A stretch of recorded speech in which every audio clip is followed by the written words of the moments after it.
जय भीम दोस्तों। अब कहाँ गए वो मनवादी लोग जो कहते हैं हमारी भावनाएं आहत होती है, जो कहते हैं कि हमारा धर्म के साथ खिलवाड़ होता है, जो कहते हैं हमारे धर्म को ठेस पहुंचती है। अब कोई निकल के सामने नहीं आ रहा है। अब कोई आकर के सड़क पर उस दलित समाज का हाल पूछने के लिए कोई बड़ा नेता बाहर नहीं निकल के आ रहा है। अब कोई कुछ नहीं बोलने को तैयार है। कहाँ गए वो सब लोग जो इतनी बड़ी बड़ी बातें करते हैं, इतनी बड़ी बड़ी बातें करके दलित के घर पे खाना भी खाते हैं चुनाव से पहले। अभी कहाँ गए वो लोग? जो राजस्थान में जो घटना हुई है, उस घटना का जिम्मेदार कौन है? उस घटना का जिम्मेदार कौन है? अभी कोई बोलने को तैयार नहीं है। वो इसलिए तैयार नहीं ना, वो एक दलित समाज से आता था, एक दलित परिवार से था, एक दलित घर का बेटा था, एक दलित घर का बच्चा था जिसकी उम्र 9 साल की थी। जरा सोच के देखो, उस बच्चे को कितनी बेरहमी से पीटा गया होगा, कितनी बेरहमी से उसको मारा गया होगा। जिस बच्चे का कान के पर्दे फट गए, आँख खराब हो गई, और डॉक्टर ने भी बताया कि उसका एक हाथ और एक पैर काम भी नहीं कर रहा था। आप सोच के देखो, ज़रा सोच के देखो, उस 9 साल के बच्चे के ऊपर क्या बीती होगी जब उसको मारा गया होगा, पीटा गया होगा। सिर्फ एक मटकी से पानी पीने के लिए, वो हम नहीं कहते कि उसने पानी पिया, सिर्फ मटकी को मेरे हिसाब से तो उसने छुआ ही होगा। छूने के बावजूद ये हाल उस बच्चे का किया है।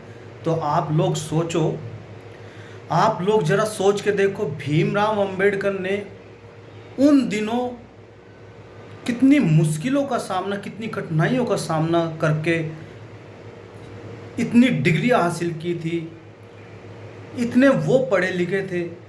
जब आज के टाइम में, आज 75 साल पूरे हो गए हैं आज़ादी के, जब ये हाल है, एक बच्चे को इतनी बुरी तरीके से पीटा जाता है सिर्फ मटकी को छूने के लिए। पानी पिया नहीं पिया वो एक अलग मैटर है। तो मैं ये जानना चाहता हूँ, आज हम 75 वर्ष पूरे होने की खुशी में आज़ादी का जश्न मना रहे हैं। क्या ये आज़ादी का जश्न है?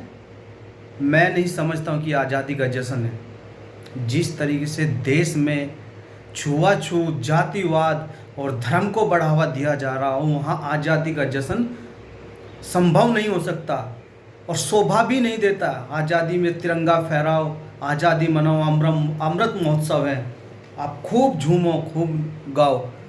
आज़ादी के दिन ये यार, आज़ादी तो हम तब मनाते जब आप लोग दलितों का समाधान करते, दलितों की सहायता करते, उनको समाज में बढ़ावा दिया जाता, उनको अपने बराबर खड़े होने का अधिकार दिया जाता, तब हम आज़ादी कहलाने के लायक थे। लेकिन ऐसा हरगिज़ ना तो हुआ है, पिछले 75 सालों में नहीं हुआ है, तो अब क्या होगा?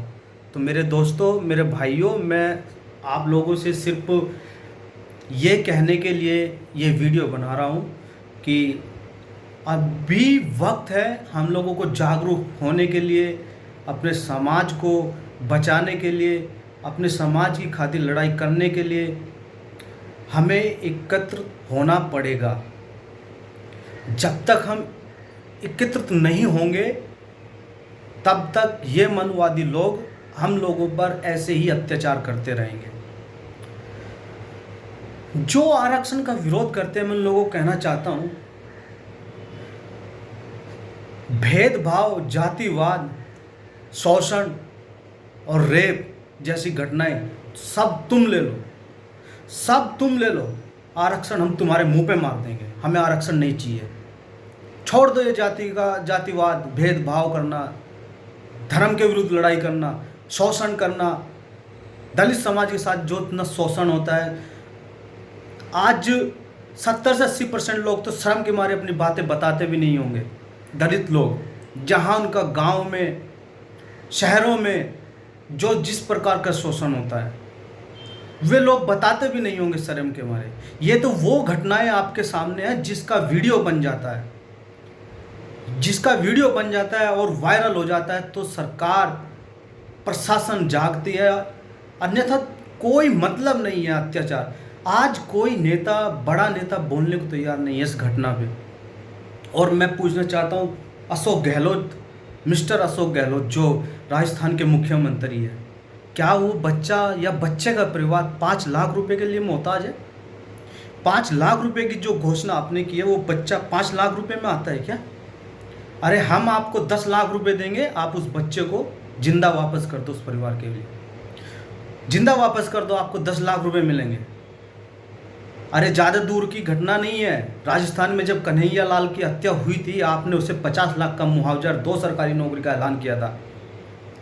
अरे जातिवाद और शोषण वैसे तो हो ही रहा है, आप जाति का शोषण देख करके और जाति को देख करके आप ये मुआवजे का ऐलान करते हैं। शारीरिक शोषण, शिक्षा का शोषण, मानसिक शोषण तो इस देश में हो ही रहा है, लेकिन तुम जैसा नेता लोग भी जाति को देखकर मुआवजे का ऐलान कर रहे हैं। क्या 5 लाख रुपए की वैल्यू थी उस बच्चे की? बोलो मिस्टर अशोक गहलोत, बोलो 5 लाख रुपए की वैल्यू थी उस बच्चे की जो तुमने 5 लाख की घोषणा की है? अरे तुम्हें 10 लाख रुपए हम इकट्ठा करके देंगे, उसको जिसने वो जो टीचर बना है, जो अपना निजी स्कूल चला रहा है, उसको इसी बेरहमी तरीके से मारो पीटो और लड़ने दो उसको जिंदगी और मौत के बीच में। 15-20 दिन उसको दर्द से कहलाने दो और फिर उसकी मौत हो जाने दो। उसके परिवार को हम लोग देंगे 10 लाख रुपए देंगे, 5 लाख रुपए और बढ़ा के देंगे। है मंजूर तुम लोगों को? अरे इस बच्चे का कसूर क्या था? क्या था उस बच्चे का कसूर? उस बच्चे का कसूर सिर्फ इतना था कि वो दलित समाज से आता था, एक दलित परिवार से आता था। उस बच्चे का कसूर सिर्फ इतना था कि वो पढ़ना चाहता था। उस बच्चे का कसूर सिर्फ इतना था, वो पढ़ लिख करके कुछ करना चाहता था। उस बच्चे का कसूर सिर्फ इतना था कि उस बच्चे को प्यास लगी होगी, उस मटकी को छुआ और उस टीचर के ऊपर जो हैवानियत सवार हुई है और उसको जितनी बेरहमी से पीटा गया है, मारा गया है, आज वो बच्चा हम लोगों के बीच में नहीं रहा। अरे सोच के देखो, उसका 2 हॉस्पिटल में इलाज चला है, जयपुर और अहमदाबाद जैसे जगह पर, अहमदाबाद जैसे हॉस्पिटल में उसका इलाज चला है। देख के देखो, सोच के समझो, सोचो इस चीज़ को, कितने दर्द से, कितनी बेरहमी से उस बच्चे को पीटा गया। वो 9 साल का बच्चा कितना बड़ा बच्चा होता है। अरे तुम लोगों ने कभी अपने बराबर बैठने ही नहीं दिया। तुम लोगों ने अपने बराबर कभी बैठने ही नहीं दिया, अपने बराबर खड़े होने ही नहीं दिया। और बात करते हो तुम हक की और अधिकार की, और बात करते हो आरक्षण की। अरे वो तो भला हो, मैंने पिछली वीडियो में भी कहा था, वो तो भला हो बाबा साहब का जो तुम लोगों के बीच रहकर वो इतना पढ़े लिखे और एक संविधान निर्माता कहलाए। अरे जाओ, उनका अमेरिका में व्हाइट हाउस के अंदर उनकी तस्वीर लगी होती है। जाओ इंग्लैंड, ऑस्ट्रेलिया, न्यूजीलैंड, पेरिस जैसी जगहों पे जाके देखकर को उनको पूजा जाता है, उन लोगों को, और तुम लोग उनकी मूर्तियां तोड़ते हो। अरे थोड़ा सोचो, जब तुम लोग आज 75 साल होने के बावजूद उसके पुतलों को तोड़ते हो, तो सोच के देखो कि वो आदमी कितनी कठिनाइयों के साथ और कितनी मुश्किलों के साथ में आप लोगों के बीच में रहकर पढ़ा होगा, जो आज भी उसके पुतलों को तोड़ते हो तुम लोग, उसकी मूर्तियों को खंडित करते हो। मैं हैरान हूं उस चीज़ से। आखिर उसने ऐसा संविधान में क्या लिख दिया था तुम लोगों के प्रति? आखिर उसने ऐसा क्या बोल दिया था पढ़ लिख करके जो तुम लोगों को उससे इतनी घृणा होती है, इतनी नफरत क्यों है उससे? तुम लोग जलते हो। और गीता में क्या है? गीता में क्या लिखा है? बताओ मुझे, गीता में क्या लिखा है? क्या गीता तुम लोगों को न्याय दिलाती है? क्या गीता तुम लोगों को शिक्षा देती है? क्या गीता तुम लोगों को आईएएस बना करके, आईएएस, डीएसपी, आईपीएस, क्या यही पढ़ के तुम लोग बनते हो? नहीं, गलत है ये। तुम लोग सिर्फ संविधान को पढ़ के ये सब चीज़ें का आपको उपलब्धि मिलती है। संविधान को पढ़ लिख करके ही आप लोग आगे बढ़ते हो, उसी के आधार पर आपको नौकरियां मिलती है। कुछ नहीं है गीता में, कुछ नहीं। क्या होता है गीता? कुछ नहीं होता है गीता। मैं नहीं समझता, नहीं मैं मानता हूं किसी गीता।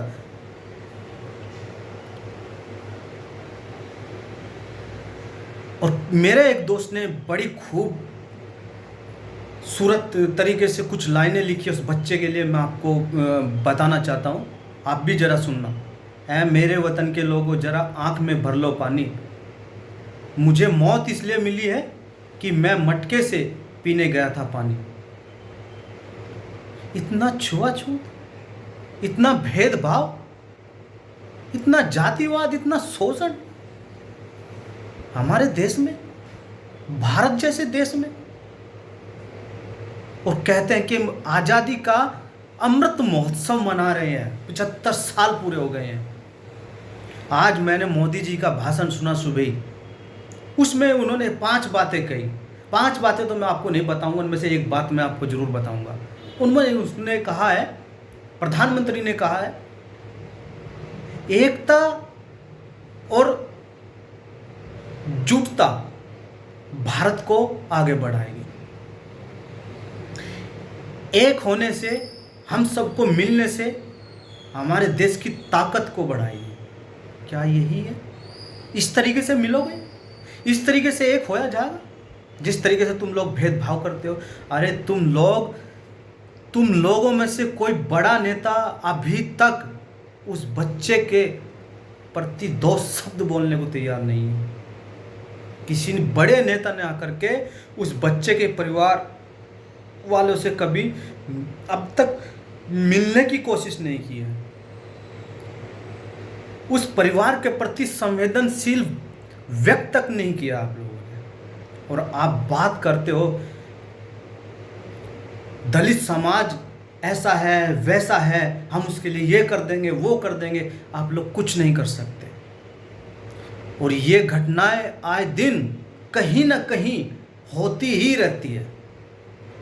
आप बुलंदशहर का केस देख लो, वहाँ पे एक दूल्हा है जिसकी बारात जाती है, वो घोड़ी पर चढ़ता है तो उसको मार दिया जाता है। हाथरस में उस लड़की का रेप करके, बलात्कार करके उसको मार दिया जाता है। अभी राजस्थान में इंद्र मेघाल है जिसको मटकी से पानी पर मौत के घाट उतार दिया जाता है। राजस्थान की एक और घटना थी, एक नौजवान हट्टा कट्टा छोरा, उसका कसूर सिर्फ इतना था कि वो सुंदर दिखता था, मूंछों को ऊपर करके रखता था, दाढ़ी रखता था, उसका कसूर सिर्फ इतना था, उसको मार दिया जाता है। कहीं ये लोग हमसे ऊपर ना हो जाए, ये लोग हमारी बराबरी ना कर ले, ये हमारे बराबर खड़े ना हो जाए। अरे तुम लोग क्या जानो। मैं फिर बार बार कहता हूं, आरक्षण हमें नहीं चाहिए। लेकिन तुम लोग जातिवाद,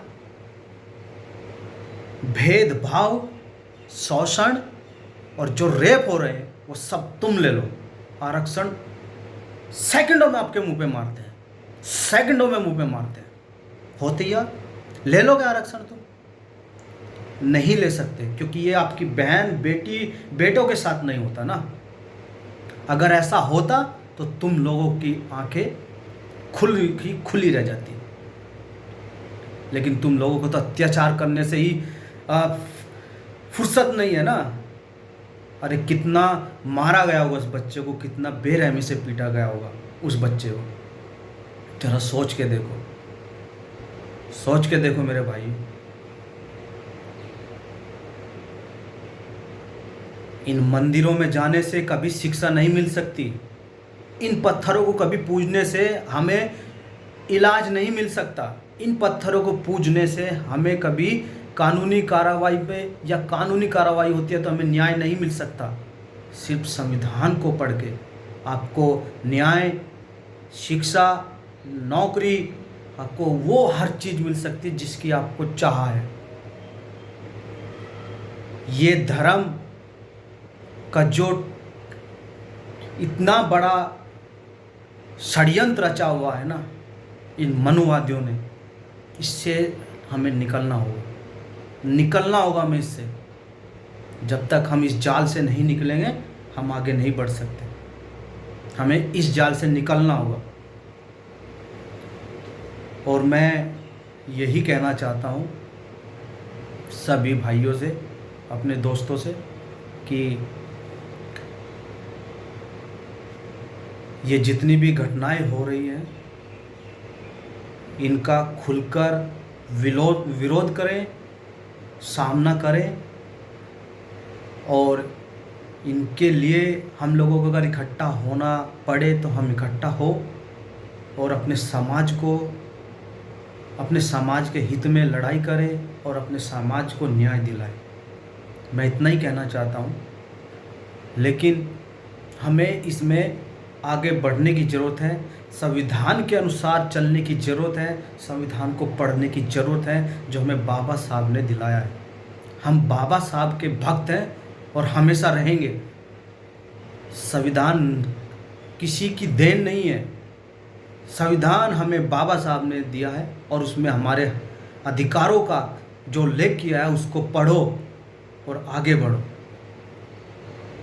हमें आगे बढ़ना ही होगा, अन्यथा ये मनुवादी लोग हम लोगों पर इतना अत्याचार कर देंगे। हमारी आने वाली पीढ़ी कभी भी सुख और शांति से नहीं पढ़ सकती। जब हमारे सामने ये हाल है, एक बच्चा अपने स्कूल में पवित्र जैसी जगह पर पानी तक नहीं पी सकता, और पानी अगर पीने की कोशिश भी करता है उस मटकी से, सिर्फ मटकी से, क्या औकात है मटकी की, उसको मौत के घाट उतार दिया जाता है। तो सोच के देखो आने वाली पीढ़ी का क्या हाल हो सकता है हमारे देश में। अगर हम अभी भी नहीं जागे तो कभी भी नहीं जागे। सिर्फ कावड़ लाने से, मंदिरों में जाने से, इन पत्थरों को पूजने से कुछ नहीं होगा। न्याय तो आपको सिर्फ संविधान के सामने ही मिल सकता है, संविधान को पढ़कर ही मिल सकता है। यही आपको न्याय दिला सकता है। तो मेरे भाइयों, मेरे साथियों, आप लोग सोचो, विचार करो और हमें एकत्रित होने की ज़रूरत है। और ये चैनल मेरा कोई इनकम का कोई साधन नहीं है। मैं इसको इनकम का सोर्स बनाना भी नहीं चाहता हूँ। सिर्फ ये चैनल मैंने इसलिए बनाया है कि हमारे समाज के लोगों को मैं जो मेरे से जानकारी मिल सकती हो या बनती है, मैं आप लोगों के माध्यम आपके लिए इस चैनल के माध्यम से पहुंचाता रहूँगा। सिर्फ इस चैनल को सब्सक्राइब करें, वीडियो को ज़्यादा से ज़्यादा शेयर करें, लाइक करें, ताकि दूसरे भाई लोगों को भी मेरा वीडियो मिले और वो थोड़ा सुने। हो सकता है कहीं मेरी बातें गलत भी हो सकती है, थोड़ा गलत भी लग सकती है, लेकिन मैंने ये जो चैनल बनाया है ये मेरे कोई पुराना चैनल नहीं है। मैंने अभी जस्ट स्टार्ट किया है और इस चैनल के माध्यम से ही मैं आपको जानकारी दे सकता हूँ। अपने पास में और कोई साधन नहीं है। मैं एक एक करके फ़ोन पे सबको नहीं बता सकता, लेकिन इस चैनल के माध्यम में सबको अपनी बातों को सुना सकता हूँ। तो जय हिंद, जय भारत, जय भीम दोस्तों।